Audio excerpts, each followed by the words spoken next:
बिस्मिल्लाहिर्रहमानिर्रहीम अस्सलामु अलैकुम welcome to pharma diaries by हंसला।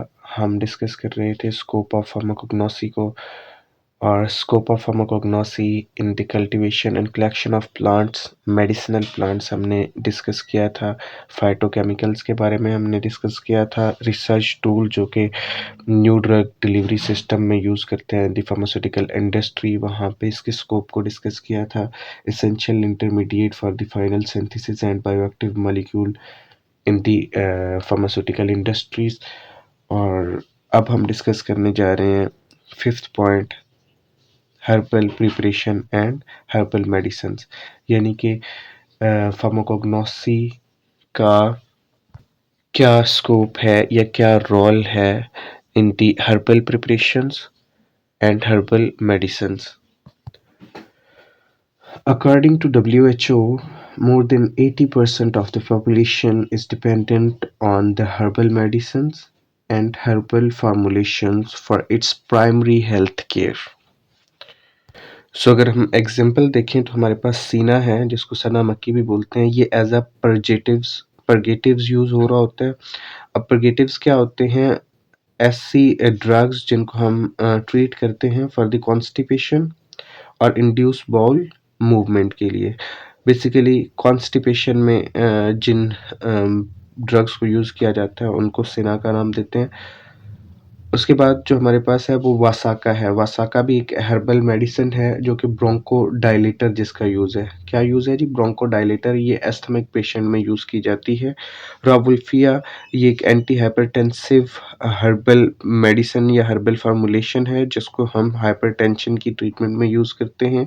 इसी तरह डिजिटैलिस एक कार्डियोटोनिक ड्रग है। नेक्स्ट जो स्कोप ऑफ फार्माकोग्नोसी है वो है in the pharmaceutical ads.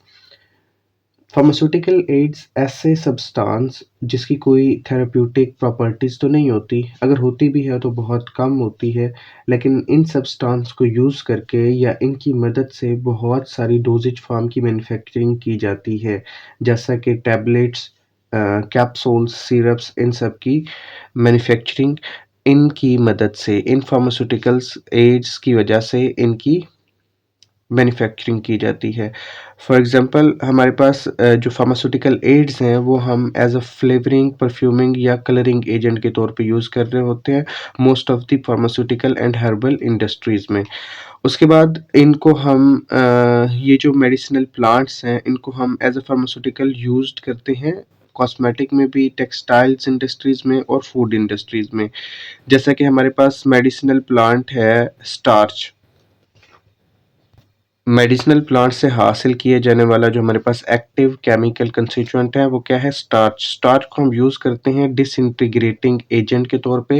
Integrating agents क्यों होते हैं जी?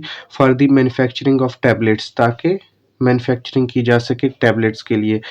Most of the volatile oil जो कि हम लेते हैं जी, रोज़ ऑयल हो गया, मेंथॉल हो गया, इनको हम एज अ फ्लेवरिंग या परफ्यूमिंग एजेंट्स के तौर पे इंडस्ट्रीज़ में यूज़ करवा रहे होते हैं। मीन्स कि स्टार्च का कोई अपना तो as such therapeutic clinical effect नहीं है in the field of medicine, but इनकी मदद से हम इनको यूज़ करके अब स्टार्च एज अ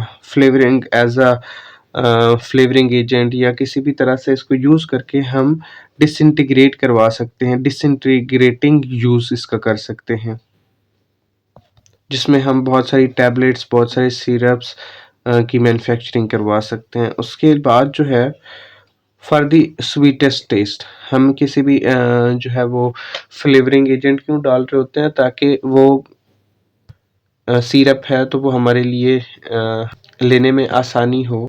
इसी तरह वोलेटाइल ऑयल की बात करते हैं तो उनको भी हम as a pharmaceutical aid use करवा रहे होते हैं, क्योंकि उनका भी कोई ऐसा as such as it is therapeutic या क्लिनिकल इफेक्ट नहीं होता, लेकिन उनको बहुत सारी ड्रग्स की मैन्युफैक्चरिंग में यूज़ किया जाता है एज अ फ्लेवरिंग या परफ्यूमिंग एजेंट के तौर पे। नेक्स्ट जो हमारे पास पॉइंट है वो है natural products acts as a model for synthesis of new drug. Natural products को हम यूज़ करते हैं और उनसे क्या करते हैं? हम न्यू प्रोडक्ट्स की मैन्युफैक्चरिंग करते हैं, न्यू प्रोडक्ट्स की सिंथेसिस करते हैं। बहुत सारे ऐसे नेचुरल प्रोडक्ट्स यानी कि ऐसे एक्टिव केमिकल कंस्टिट्यूएंट्स जो कि हम हासिल करते हैं नेचुरल सोर्सेज से, यानी कि प्लांट से, जैसे कि प्लांट से, एनिमल से या और ओरिजिन से। तो इन नेचुरल प्रोडक्ट्स को हम यूज़ कर सकते हैं प्रोटाइप, एज अ प्रोटाइप या एज अ प्रिकर्सर यूज़ करते हैं, यानी इन्हीं को बेस बनाकर, इन्हीं को प्रिकर्सर बनाकर हम बहुत सारी न्यू ड्रग्स की डिस्कवरी कर सकते हैं। उसके बाद उनका जो है वो कैरेक्टराइजेशन, प्यूरिफिकेशन और डेवलपमेंट करने के बाद उनको मोर डायनेमिक और लेस लीथल बनाया जा सकता है। यानी कि बहुत सारी ऐसी नेचुरल सोर्सेज से जो हम प्रोडक्ट्स लेते हैं, जो हम एक्टिव केमिकल कंस्टिट्यूएंट लेते हैं, जैसा कि हमने ऊपर स्टार्च की बात की थी, तो उनकी मदद से हम बहुत सारी न्यू प्रोडक्ट्स बना सकते हैं, न्यू ड्रग्स बना सकते हैं। फॉर एग्जांपल हमारे पास मॉर्फिन है। मॉर्फिन को आइसोलेट किया जाता है कहाँ से? ओपियम से।